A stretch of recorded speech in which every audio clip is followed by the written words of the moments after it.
Bon, eh ben, bonjour Monsieur le maire. Bonjour, Monsieur Clamens. Ça marche. On est donc à l'Orangerie là ce soir Oui. et c'est une réunion. Alors j'ai un petit problème parce que je ne sais pas très bien comment la caractériser vu qu'il y a 2 jours ici même, il y avait une réunion en faveur de Monsieur Macron Oui. et là c'est une réunion qui est aussi en faveur de M. Macron, mais peut-être un peu différemment ou... C'est une réunion qui est à la fois en faveur de M. Macron, je pense, et contre Mme Le Pen, de mobilisation contre ce que représente Mme Le Pen, les idées. Le Front républicain voilà. à Bergerac. C'est une forme de front républicain. Bon, c'est pas le Front républicain parce que c'est pas aussi. Vous savez que le Front républicain a beaucoup de mal à se constituer aujourd'hui. Vu au 1er mai. Voilà. Mais bon, c'est une réunion qui est à l'initiative d'Adib Benfedoul et à laquelle je me suis très volontiers associé. Est-ce que ça veut dire que les législatives se profilant dans pas longtemps, M. Benfedoul serait déjà avalisé par le parti de M. Macron? Je pense pour l'instant les investitures aux législatives, si j'ai bien compris, elles seront données après l'élection présidentielle. Donc voilà, là pour l'instant on n'en est pas là. On est sur l'élection présidentielle. D'accord. Pour l'instant, les investitures aux législatives ne sont pas faites. D'ailleurs, je pense que la date d'ouverture de la campagne aux législatives n'est pas encore là. Non. Donc pour l'instant, on parle des présidentielles et les législatives, ça viendra ensuite. Voilà. Très bien. Alors, ok, je suis un peu embêté parce que moi, les présidentielles, ça ne m'intéresse pas beaucoup. C'est quand même, il y a des enjeux forts sur les présidentielles. Je comprends mal qu'on ne puisse pas s'intéresser aux présidentielles. C'est vrai que c'est des présidentielles qui sont atypiques et que beaucoup de Français, j'en faisais partie d'ailleurs, ont eu du mal au premier tour à se déterminer parce que finalement, les candidats en présence n'étaient pas tout à fait ceux qu'on attendait. C'est un peu la conséquence des primaires. Donc c'est vrai que le premier tour est quelque chose qui a été, je pense, vécu difficilement par une grande partie de nos concitoyens, à la fois à droite et aussi à gauche. L'une des preuves, c'est que l'abstention est toujours gagnante à 3 ou 4 millions de plus. L'abstention n'a pas été si forte que ça, puisqu'on est quand même à plus de 75% de votants, en tant que je sache. Non, pas tout à fait, mais c'est pas grave. Enfin, au présidentiel, les gens votent parce qu'ils savent bien quand même qu'il y a un enjeu très très fort. Mais là, on est au second tour, et là, je dirais, les enjeux, malheureusement, ils sont encore plus clairs, puisque on est en présence de 2 candidats, et dont l'un des 2 candidats est Madame Le Pen, et que ce qu'elle représente, malheureusement, quelque part, c'est la négation de toutes les valeurs que nous défendons, et des valeurs de la République. Donc je dirais non seulement il faut qu'elle soit battue, mais je dirais il faut aller au-delà, il faut qu'elle fasse le score le moins élevé possible. D'accord. Mais essaie de convaincre nos concitoyens des dangers que représente sa démarche. D'accord, vous pouvez toujours essayer, mais vous n'allez pas me faire croire que la présence, la victoire ou la défaite de Mme Le Pen réglera le problème dont elle est le symptôme, qui à mon avis le dépasse de beaucoup. Ça c'est évident, non, mais on est dans une situation de crise et il faut effectivement aujourd'hui qu'on trouve les moyens de s'attaquer à cette crise qui est à la fois économique, qui est une crise de conception de notre société. Non, mais là-dessus je suis tout à fait de cet avis. D'accord, alors je vais quand même essayer de parler des législatives, pas au sens des nominés ou des investis, mais qu'est-ce que vous pensez du fait, je crois, qui va sûrement apparaître là, du moins moi je l'ai un peu vu en Dordogne, il me semble, il y a de plus en plus de candidats hors parti. Alors évidemment, ce n'est pas le cas des présidentielles pour l'instant, quoique M. Macron, il a un parti qui a 1 an et demi à peu près. Hors parti traditionnel, quoi, c'est ça qu'on peut dire. Enfin, il en a fait un quand même. Oui. Il faut bien organiser les gens qui vont dans la même direction que vous. Alors, donc, de manière générale, qu'est-ce que vous pensez de ces candidatures qui s'avancent, qui se profilent là aux législatives en tout cas, et qui sont carrément hors parti, c'est-à-dire sans soutien, effectivement, sans organisation? Je ne sais pas s'il y a beaucoup de candidatures hors parti.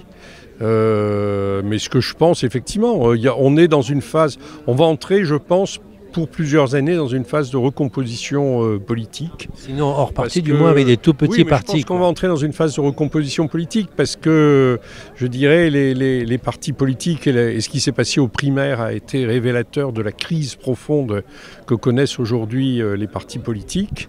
Je dirais, ces primaires les ont fait éclater dans une large mesure.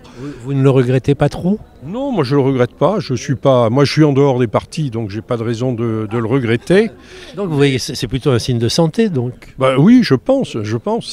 Les partis, ils ont un rôle, c'est d'organiser les citoyens, de définir des plateformes communes, etc. Mais il y a un moment... Bénéficier de subventions de l'État. Oui, mais enfin c'est surtout d'organiser le débat public. Bon, il y a toujours besoin d'un minimum d'organisation. Moi je suis pas pour des partis très structurés, je suis plutôt pour des rassemblements, pour des plateformes communes. Voilà, je crois plus à cela, mais il y a un moment, on a besoin d'avoir un minimum d'organisation.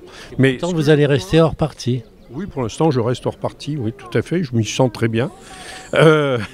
Mais ce que je pense... C'est quand même assez courant. Mais ce que je pense... Oui, non, mais c'est vrai. Mais ce que je pense, effectivement, c'est qu'on a un besoin de recomposition politique aujourd'hui parce qu'on est face à un ensemble de problèmes qui se posent dans des termes quand même nouveaux, que les partis, avec leur mécanique, n'étaient plus en mesure d'appréhender. Donc je pense qu'il va y avoir une recomposition. Et je pense que c'est ça. On a besoin, à certains moments dans la vie publique, de recomposition politique. Très bien. Christine, tu veux ajouter quelque chose ? Ça vous va ? Oui, mais j'ai dit ce que j'avais. Parfait. Merci, M. Garrigue. C'est bon. Merci beaucoup. Bonjour, M. Benfedoul. Bonjour. Monsieur Garrigue vient de causer un peu, parce que j'avais un petit problème de repérage de cette réunion, vu qu'il y a 2 jours, je crois que vous étiez ici même pour une autre réunion de soutien à M. Macron. Mais ce n'est pas tout à fait la même chose aujourd'hui. C'est pas tout à fait la même chose. Je dirais que les 2 réunions sont complémentaires. Avant-hier, c'était une réunion pour Emmanuel Macron, c'est les comités d'En Marche qui ont organisé. Aujourd'hui, nous avons pris l'initiative de faire une réunion contre le Front National. Nous, c'est-à-dire toujours le comité de soutien ? Non, ce n'est pas le comité de soutien, c'est moi-même qui avais pris cette initiative avec la présence de Daniel Garrigue, maire de Bergerac, Frédéric Delmarès qui va arriver, d'autres élus, parce que vous allez voir, il y en a d'autres. Et puis, on a appelé la population, parce que je ne trouvais pas normal qu'entre 2002 et 2017, il y ait un changement de comportement. C'est ça, c'est ce qu'on disait tout à l'heure, c'est une espèce d'essai de constitution d'un front républicain, au moins bergeracois, vu qu'au niveau national, ce n'était pas tout à fait le cas, c'est ça. C'est que ce que la stupeur de 2002 a laissé la place à l'indifférence. C'est ce qui était... L'indifférence, vous exagérez un peu, mais bon. Oui, ce qui était anormal et dangereux devient aujourd'hui banal et attendu. La surprise, c'était pas que Marine Le Pen soit au 2e tour, c'était plutôt son score, qui était moins important que prévu. Donc il y a un changement de comportement qui est un peu dangereux pour la société. Et donc c'est important quand même de sensibiliser, d'expliquer, de convaincre les indécis, parce qu'il y en a beaucoup. Il y en a beaucoup qui ne savent pas encore ce qu'ils vont faire dimanche.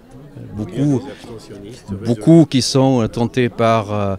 peut-être le vote Front National, mais il y en a beaucoup qui sont tentés par l'abstention. Et, il y a aussi des abstentionnistes résolus. Hein. Et par le vote J'en blanc. suis, figurez-vous. Par le vote blanc. Mais c'est justement, pour ça on fait cette réunion, pour expliquer à vous, mais à bien d'autres citoyens, qu'attention, quand même, le projet du Front National, c'est un projet dangereux pour le pays. Non, mais bien entendu, mais ce que je disais à M. Garrigue, c'est que c'est évidemment pas cette élection qui va régler le symptôme que représente le Front National. C'est peut-être pas cette élection, mais bon, on a tendance quand même à oublier ce qui est le Front National. Le processus de dédiabolisation a bien marché. Je pense que le parti a réussi à édulcorer un peu son discours, de changer de position, pour justement attirer les gens qui ne sont pas forcément, et j'en connais plein, qui ne sont pas forcément des racistes ni des xénophobes, mais des gens qui expriment une colère, un désarroi, un ras-le-bol, et puis un mal-être profond qui s'installe. Et vous savez que lorsqu'il y a le mal-être, on est vulnérable.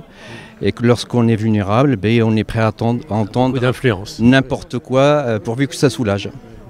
Bon, dites-moi, je vais peut-être passer à une question un peu cucu, genre course de chevaux, mais le fait que vous soyez présent donc mardi dernier, puis ce soir, alors M. Garrigue me dit que les investitures ne sont pas encore faites, mais ça veut dire que vous pêchez cette investiture, vous souhaitez cette investiture du parti de toute façon, En Marche. je vais vous dire, c'est pas ce type de réunion qui va... Pour les législatives, hein, je veux dire. Oui, même pour les législatives, c'est pas ce type de réunion qui va changer...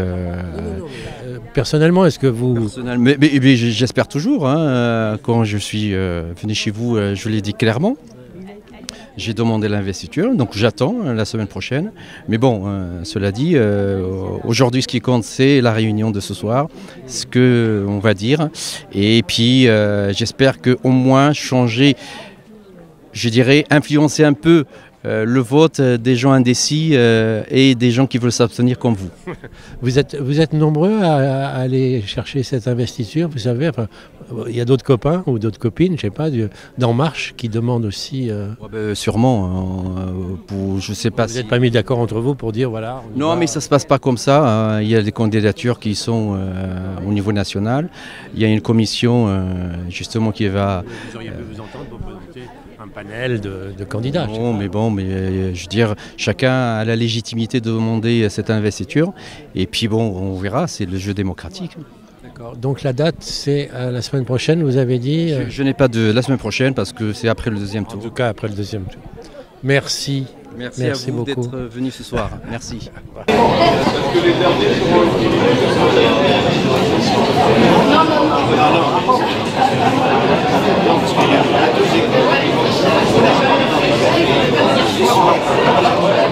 Elles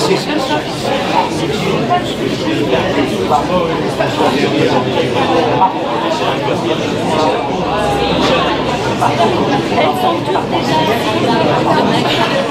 Allez-y, allez-y.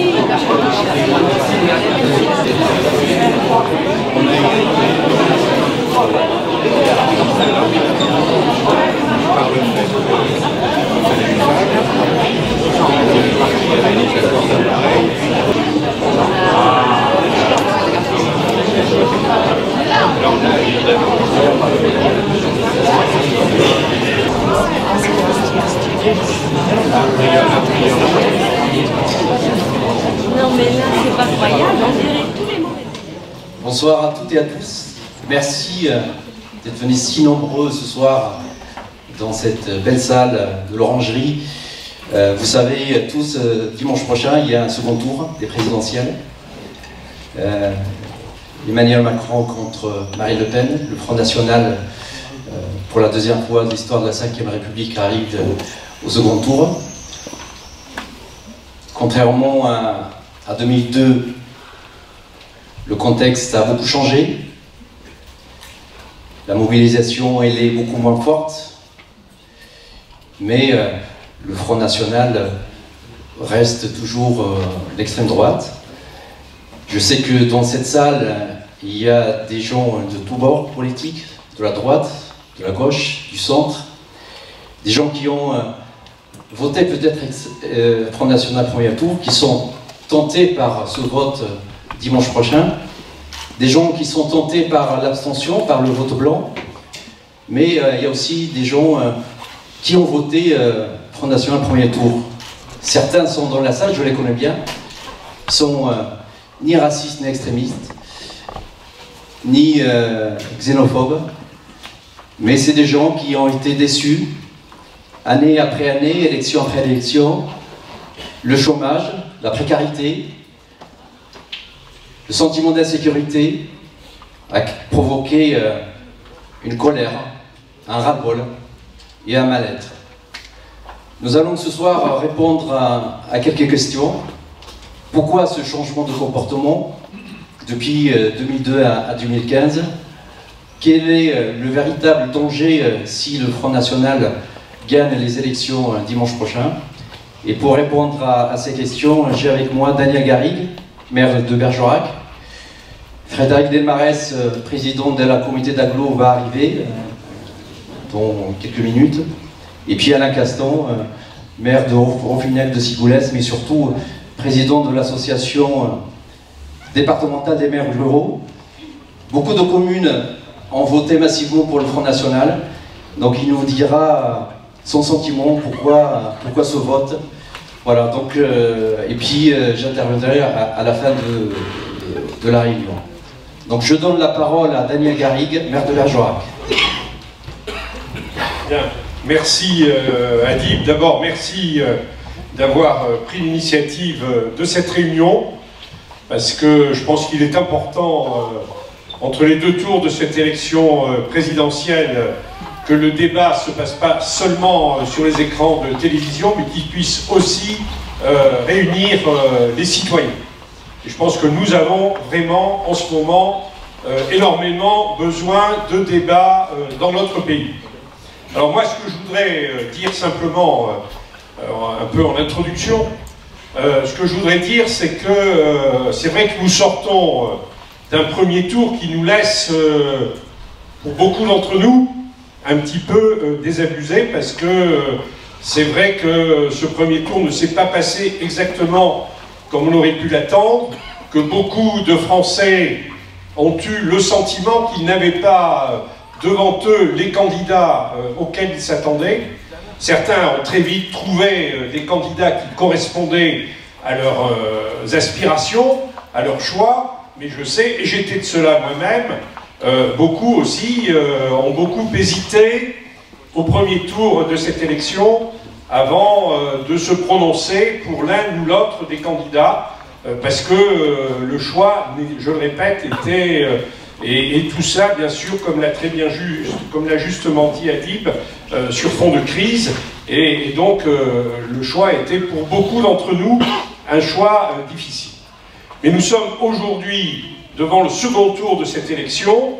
Nous savons l'importance de l'élection présidentielle. C'est l'élection, ne le perdons pas de vue, qui détermine l'avenir du pays pour les 5 années qui viennent. Et 5 ans aujourd'hui, on est passé du septennat au quinquennat, mais je veux dire, à la vitesse à laquelle évoluent les événements, 5 ans, ça représente une tranche de temps absolument considérable.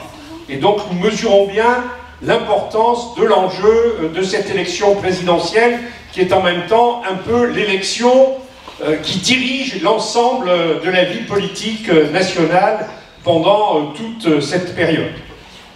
Alors, dans cette élection, nous nous trouvons en présence de 2 candidats, comme c'est d'ailleurs la règle dans nos institutions, puisque ce sont les 2 candidats les mieux placés qui se retrouvent au second tour de l'élection présidentielle. Il ne peut pas y avoir d'élection à 2, 3 ou 4 candidats. Les institutions prévoient que ce sont les 2 mieux placés qui sont au second tour. Nous nous trouvons en présence de 2 candidats qui sont très différents l'un de l'autre. Moi, je vais dire quelques mots sur Madame Le Pen. Nous sommes tous encore, je pense que nous avons tous plus ou moins suivi le débat qui avait lieu hier soir, et que nous sommes tous plus ou moins sous le coup de ce débat. Moi, sur les positions que défend depuis longtemps Madame Le Pen, et sur les positions qu'elle a reprises encore hier soir, il y a quand même plusieurs choses qui m'ont frappé. D'abord, sa volonté de sortir de l'Union européenne. Et je dirais que là-dessus, c'est un choix qui me paraît extraordinairement dangereux et qui paraît extraordinairement dangereux à un très grand nombre de Français. C'est vrai que c'est facile. C'est vrai que c'est facile de dire que l'Europe est la cause de tous nos maux, parce que c'est vrai que trop souvent, quand il y a un problème, quand il y a une difficulté d'application d'un texte, une réglementation qui ne plaît pas à nos concitoyens, c'est vrai que trop souvent les politiques ont pris l'habitude de dire « Ah ben c'est pas nous, c'est la faute de l'Europe ». Et c'est vrai que cette Europe aussi, à bien des égards, elle ne répond pas aux espoirs que nous avions placés en elle. Parce que cette Europe, elle ne défend pas certainement suffisamment les citoyens. Cette Europe, elle est très largement dominée, c'est vrai, par un certain nombre de forces économiques, financières, qui échappent, c'est le sentiment de beaucoup d'entre nous, à tout contrôle véritable et à tout contrôle politique. Et donc on a par moments un sentiment d'impuissance devant la manière dont l'Europe est conduite. Elle a aussi quelquefois, c'est vrai, elle donne une impression de technocratie parce qu'elle paraît très éloignée de nous et que malheureusement les députés européens, nous ne les voyons pas souvent sur le terrain et ils ne viennent pas souvent nous rendre des comptes. Donc tous ces facteurs font qu'effectivement il y a un certain malaise vis-à-vis de l'Europe. Mais si nous sortons de l'Europe demain, nous risquons de nous trouver dans une situation encore plus dramatique que celle que nous pouvons vivre aujourd'hui. Dans une situation plus dramatique, parce que quelque part l'Europe c'est tout un ensemble de garde-fous économiques, financiers, qui nous empêchent de dériver et qui nous empêchent de sombrer encore davantage dans la crise économique et financière. Et parce que si nous sortons de l'Europe, si nous sortons en même temps de l'euro, nous allons nous trouver sur le plan monétaire, sur le plan de nos échanges avec l'extérieur, avec une dévalorisation immédiate de notre monnaie qui fera que nous aurons les plus grandes difficultés pour vendre nos productions à l'extérieur et que tout ce que nous achèterons à l'extérieur aura un coût qui sera augmenté d'un seul coup de 30 ou 40%. Donc, c'est bien de dénoncer les insuffisances de l'Europe, mais je dis c'est extraordinairement dangereux de parler de sortir de l'Europe. Et ce que je pense, c'est que plutôt que sortir de l'Europe, la véritable attitude, la vraie attitude citoyenne, ça serait de se dire qu'il y a des élections européennes, que nous, citoyens, nous avons peut-être le pouvoir de peser sur ces élections. Les prochaines élections, c'est en 2019, et plutôt que de vouloir démolir l'Europe, plutôt que de vouloir jeter l'Europe, le vrai problème, le véritable enjeu pour nous, pour l'ensemble des citoyens européens, c'est en réalité de prendre le pouvoir en Europe. Et c'est peut-être ça la vraie bataille qu'il y aura à mener d'ici 2019, si nous voulons que l'Europe aille davantage dans le sens que nous espérons, qu'elle soit porteuse de projets, qu'elle ait une volonté d'indépendance, qu'elle ait la volonté de traiter les problèmes qui touchent la vie de chacun d'entre nous. Eh bien, je pense que c'est davantage cette démarche-là, plutôt que celle que nous propose Madame Le Pen, qui est une démarche quelque part de refus, mais qui est aussi quelque part une démarche d'abandon et une démarche qui nous plongerait dans une situation dramatique. Je fais quand même observer que les Italiens se trouvent confrontés aux mêmes difficultés que nous. Ils ne parlent pas de sortir de l'Europe. Je fais observer que les Grecs, qui se sont trouvés dans une situation encore plus dramatique que la nôtre, et même certains en Europe auraient bien aimé que les Grecs sortent de l'Europe, eh bien à aucun moment les Grecs n'ont parlé de sortir de l'Europe. Ils ont fait même tout ce qu'il fallait pour pouvoir y rester. Les seuls qui sont sortis de l'Europe, ben, c'est les Anglais, mais enfin je dirais que quelque part, les Anglais, ils n'y étaient jamais vraiment entrés, et que les Anglais, d'autre part, ils n'étaient jamais entrés non plus dans l'euro.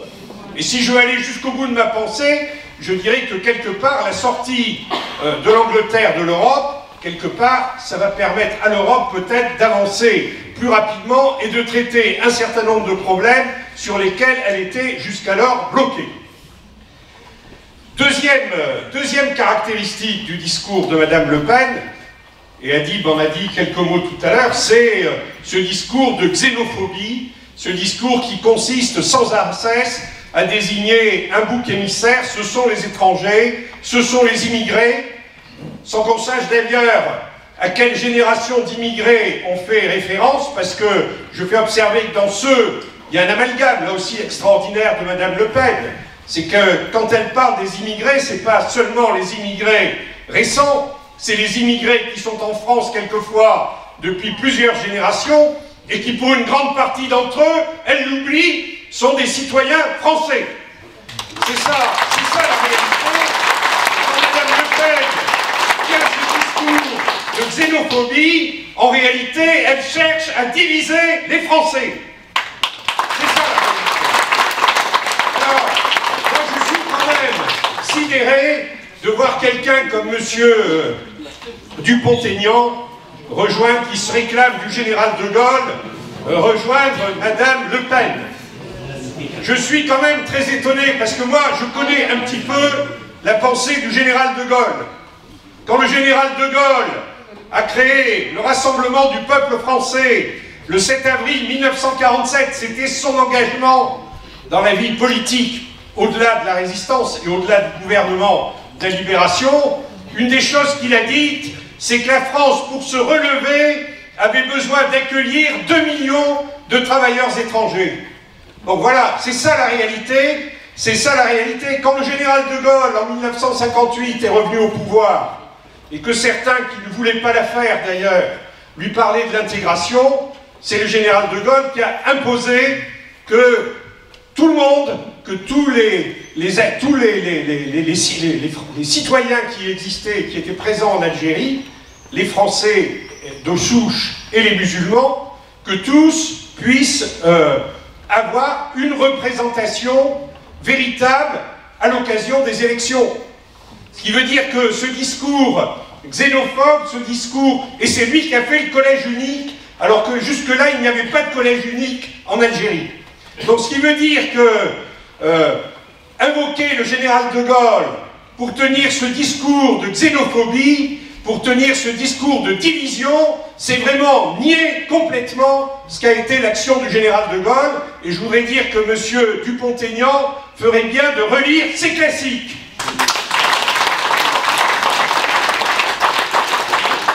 Enfin, la troisième chose que je voudrais dire sur Mme Le Pen, c'est que sa principale caractéristique, c'est de dénigrer, c'est de détruire, c'est de critiquer, c'est de dénoncer, mais que dans aucun domaine, elle n'a de véritables propositions.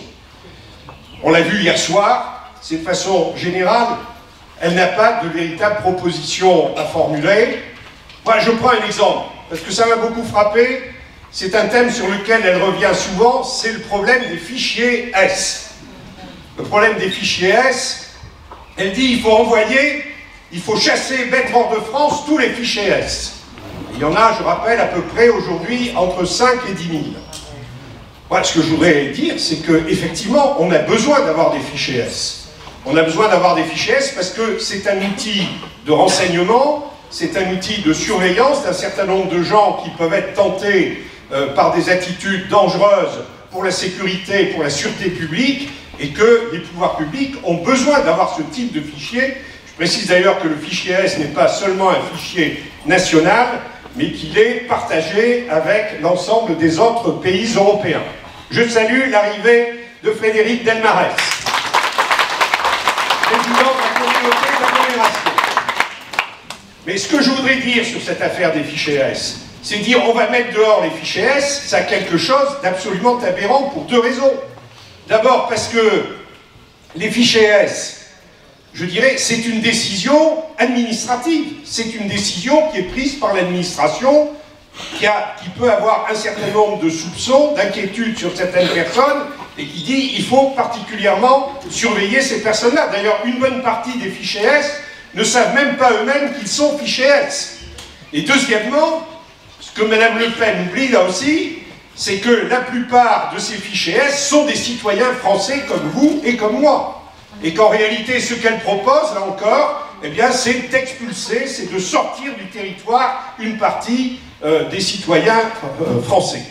Alors, je dis, là encore, c'est là qu'on peut mesurer le caractère profondément arbitraire et le caractère dangereux de son raisonnement, d'autant que je fais observer que si demain elle arrivait au pouvoir, elle peut très bien donner comme instruction de désigner 20, 30 000, 40 000, 100 000 fichiers S supplémentaires, puisque c'est par décision administrative, et ça lui permettrait quelque part d'envoyer hors de France tous les gens qui ne lui plaisent pas.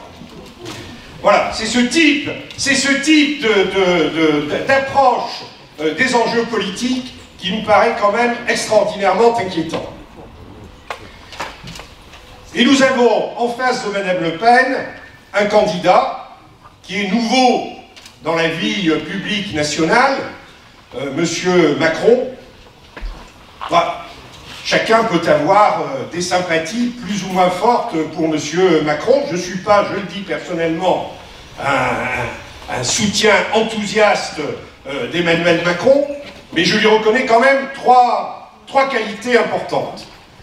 Première chose, c'est qu'il est parti à l'élection présidentielle dans l'esprit des institutions de la Ve République, c'est-à-dire qu'il y est parti seul en s'adressant directement aux Français. Et ça, c'est l'esprit de la Ve République. Deuxième qualité que je lui reconnais, c'est qu'il a la volonté de moderniser notre pays. Alors, on peut être d'accord ou ne pas être d'accord avec les solutions qu'il propose, mais en tout cas, il a cette volonté, face à la crise, face aux difficultés multiples que nous connaissons, il a cette volonté de vouloir s'attaquer aux véritables problèmes et d'engager des réformes.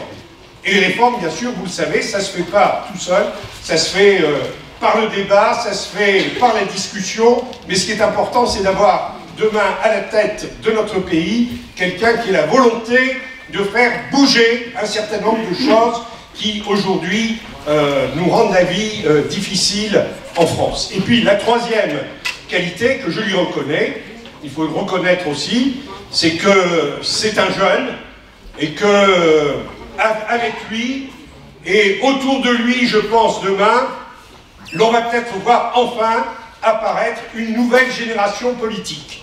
J'appartiens à une génération qui est aux affaires depuis quand même de nombreuses années, depuis 20 ans, depuis 30 ans, et je pense que dans la vie publique de la France, c'est peut-être bien de faire passer un grand courant d'air et d'amener un petit peu les nouvelles générations aux responsabilités. Voilà ce que je voulais dire.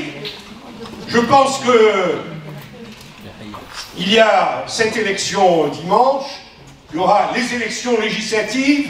Je pense que le président qui sortira de cette élection aura forcément une majorité à l'Assemblée nationale, mais une majorité qui mettra peut-être un certain temps à définir ses contours définitifs. Je pense aussi qu'il y aura une très grande recomposition politique de l'ensemble des formations, de l'ensemble des courants politiques dont notre pays a absolument besoin.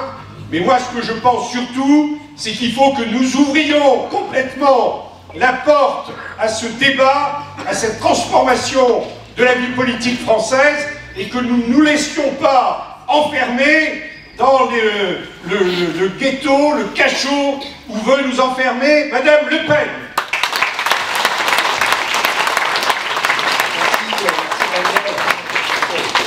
Je l'ai dit tout à l'heure, beaucoup de communes ont voté massivement pour le Front National au premier tour. Je salue aussi la présence de Frédéric Delmarès, président de la communauté d'Aglo. 28 communes sur 38 ont voté pour le Front National au premier tour. Et puis maire de Creil aussi, donc avec son témoignage, le témoignage d'Alain Caston, ils vont peut-être essayer de nous expliquer les raisons de ce vote. Oui, bonsoir. Mais tout d'abord, pourquoi je suis là ce soir?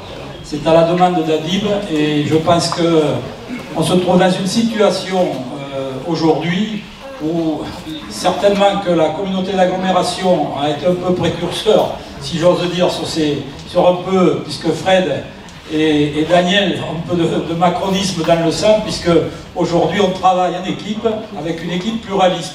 Et c'est pour ça que j'ai beaucoup de plaisir à travailler avec Adib à la CAB, et c'est avec plaisir en tant que président des maires ruraux que j'ai accepté de venir parler un petit peu de ce qui se passe dans les communes par rapport justement au fait que beaucoup aujourd'hui de nos concitoyens votent Front National.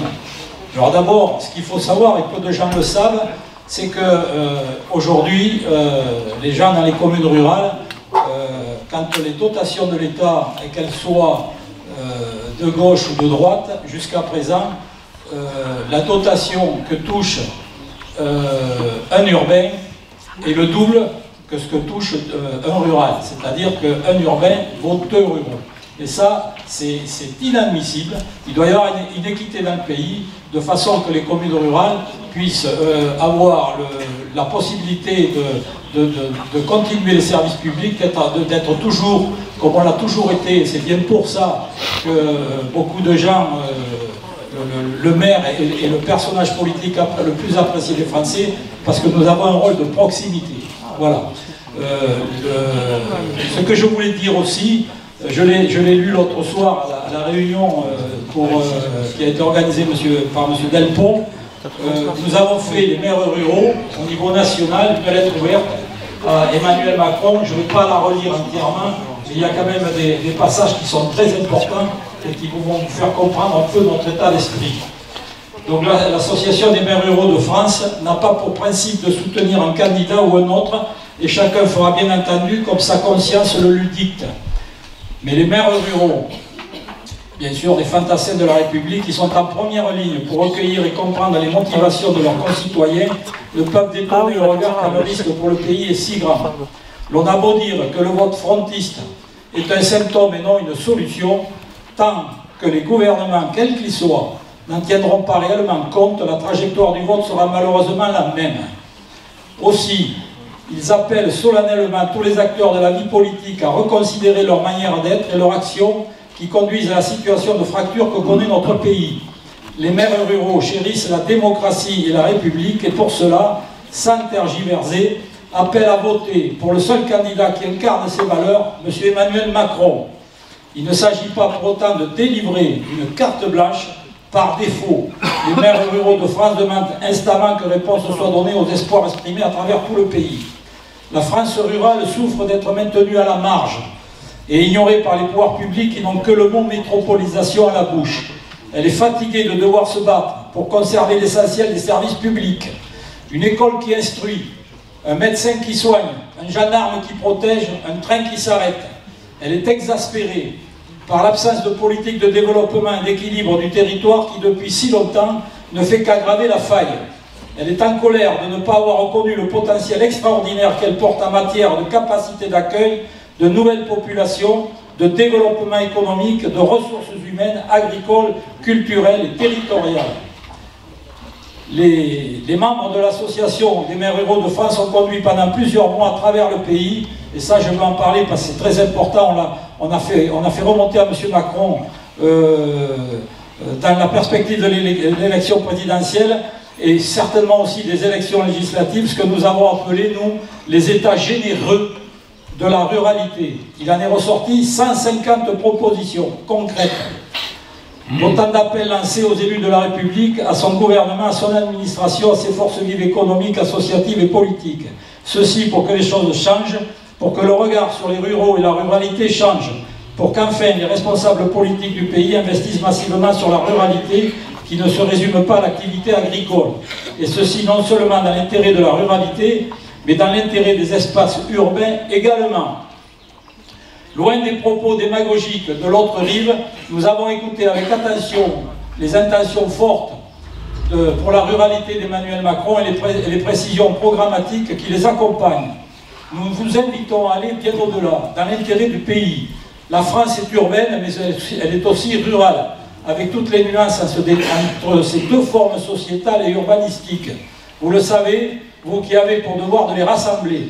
Et parce que la France rurale, ce n'est pas le Champ de Mars ou les jardins du Luxembourg, il est temps de sortir de l'idéologie portée par les funestes lois territoriales, et particulièrement la loi NOTRe, des derniers temps, et de restituer au territoire et à ses habitants et à ses élus la capacité à agir en toute responsabilité.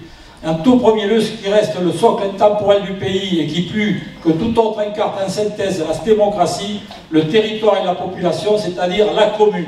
Voilà, donc c'est ce que je voulais dire et c'est une des explications aujourd'hui du monde rural qui s'est détourné de tous nos politiques et qui nous promettent et rien ne vient. Et on a besoin, nous, dans les territoires, de pouvoir se développer, de pouvoir travailler au même rythme et avec le même argent que les métropoles. Donc ça, c'est très important. Donc je vous remercie de m'avoir écouté. Je vais laisser la parole maintenant à Fred.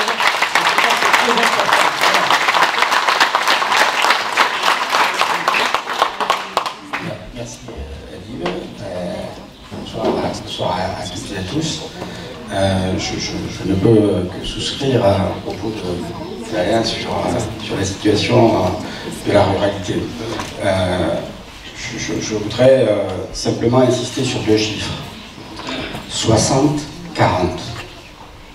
60-40. Il y a 15 ans, 80-20.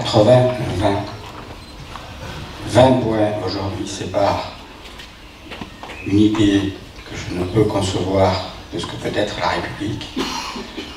Il y a 15 ans, 60% d'écart.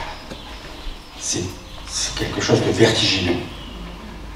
Quand on essaie de regarder un petit peu plus loin ces chiffres, sur les 40% qui ont l'intention de voter Marine Le Pen, 39, 41, 39 je l'espère, un peu moins je l'espère encore plus, sur ces 40%, 92% sont déterminés à le faire. Sur les 60% qui ont l'intention de voter Emmanuel Macron, que nous soutenons tous avec force, vigueur et détermination ce soir, seulement 50% sont déterminés à le faire. Si on fait des simulations mathématiques, si par malheur, c'est pour ça que cet instant est relativement gravissime, pas relativement, est gravissime, c'est qu'on puisse se poser la question, si par malheur, seulement 64% des gens qui ont l'intention de voter Emmanuel Macron le font, et pas 65%, par le jeu du vote, Emmanuel Macron serait battu. Ne serait-ce que par cette hypothèse, vous pourrez tous sentir, je l'espère, la gravité de la situation.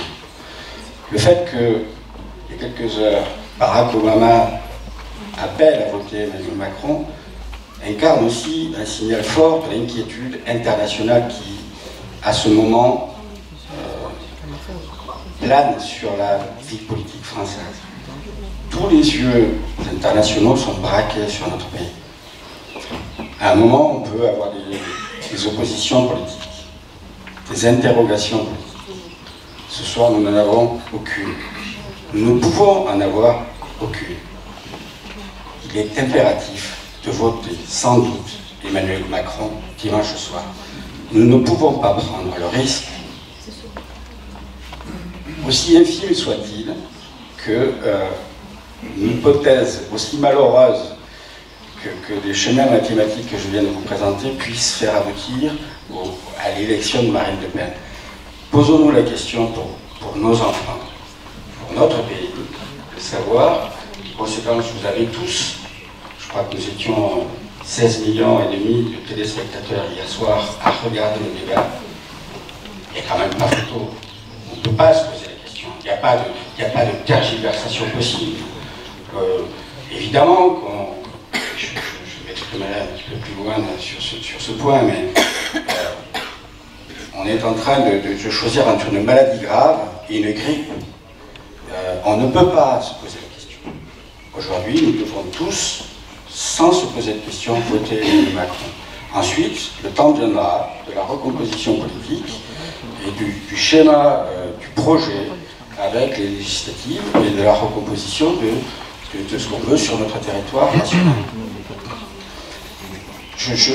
Quand je dis ça, je ne donne pas un blanc-seing à Emmanuel Macron, parce qu'à un moment, il y a des souffrances qui s'expriment à travers ce vote, que nous avons vu monter crescendo depuis 2002, puisque c'est un peu la date symptomatique qui nous a tous, enfin, surtout le peuple de gauche, qui nous a tous assommés, voir que cette situation monte crescendo.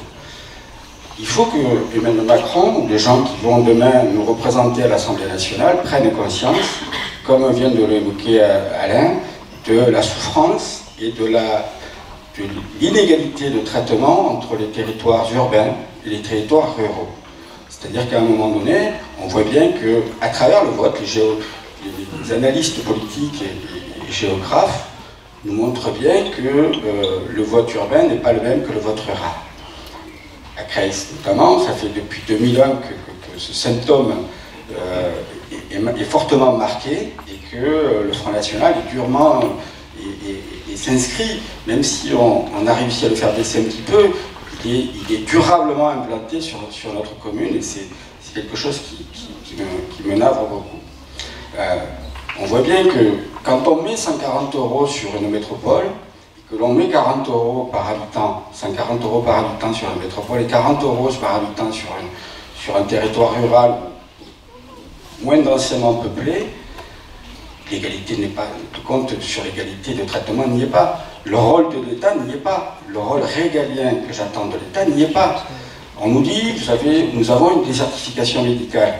On va faire des maisons pluridisciplinaires, on s'y emploie tous. Tous les élus sont à pied d'œuvre sur ces thématiques-là. À un moment, il faut aussi qu'on nous donne les moyens d'intervenir. Et aujourd'hui, il y a manifestement un déséquilibre territorial en termes de moyens qui se met en place. Donc il faut aussi qu'Emmanuel Macron et les gens qui vont, j'en suis intimement convaincu, prendre la majorité à l'Assemblée nationale, prennent conscience du désarroi de nos populations dans les territoires ruraux pour que l'on puisse inverser cette tendance. Ce n'est pas avec des promesses et avec des mots qu'on va le faire. Il faut aussi des moyens et des élus déterminés sur le territoire qui franchissent et dépassent un petit peu, ça a été évoqué aussi par Alain, il y a le temps de l'élection et il y a le temps du travail pour le territoire. Aujourd'hui, on a tout dépassé, je crois, et on essaiera de vous le démontrer dans les mois qui viennent, le travail sur le territoire qui doit un peu transcender les schémas classiques politiques. C'est ce que propose aussi Emmanuel Macron. Donc je crois qu'il faut ne pas perdre de vue que l'hypothèse de voir Marine Le Pen faire un score très important, trop important de toute façon, il faut qu'on se batte tous contre cette hypothèse et que chacun explique à son voisin qu'il est impossible que Marine Le Pen fasse 40% dimanche soir et qu'il est important que Emmanuel Macron, on a trop banalisé ce front républicain, il est fissuré aujourd'hui. Il faut impérativement le reconstituer de manière ferme et définitive. On ne peut pas les signer avec cette vue de la démocratie et je crois que Mme Le Pen a largement hier soir démontré ses limites tant sur le plan sociétal, économique mais surtout humain. Voilà, je vous remercie.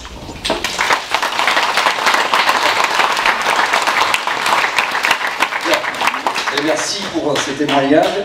On a beaucoup parlé des raisons de ce vote du Front National.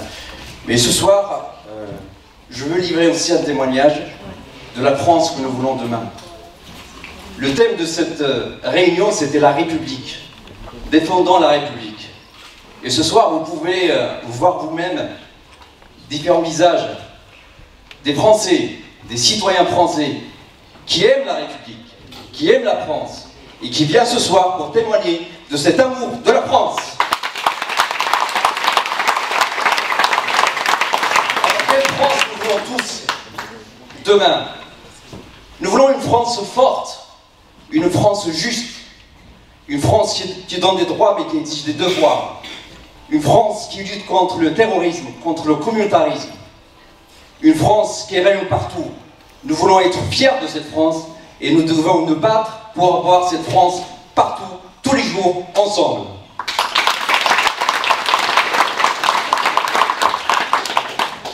Nous voulons aussi une société qui porte haut les valeurs de la République.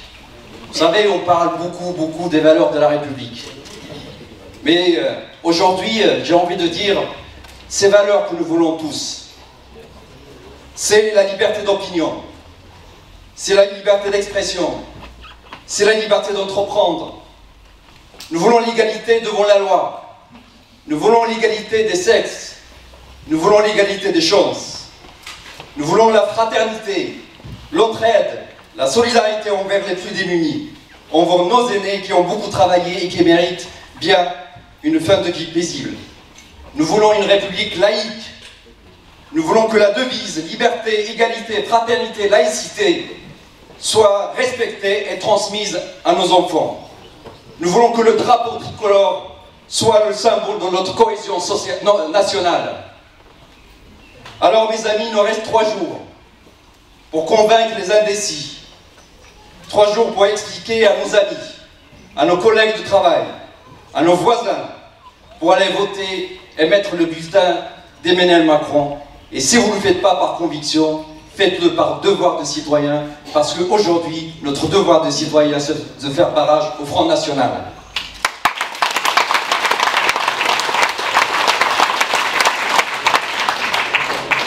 Alors Madame Le Pen a un slogan pour ce deuxième tour, choisir la France. Et j'ai envie de répondre à Mme Le Pen, pour lui dire, j'ai choisi la France, j'aime la France, je défendrai la France et je suis fier d'être français. Alors soyons fiers de la France, fiers de ses racines, fiers de son histoire, de son patrimoine, de sa culture, de sa langue, de ses valeurs, de ses paysages, de ses villages, de ses terroirs, fiers de chanter ce soir la Marseillaise ensemble. Et c'est avec cette fierté que nous devons ensemble construire la France de demain. Alors, chers amis, le monde nous regarde, l'histoire nous attend, et la République sera au rendez-vous. Vive la République et vive la France!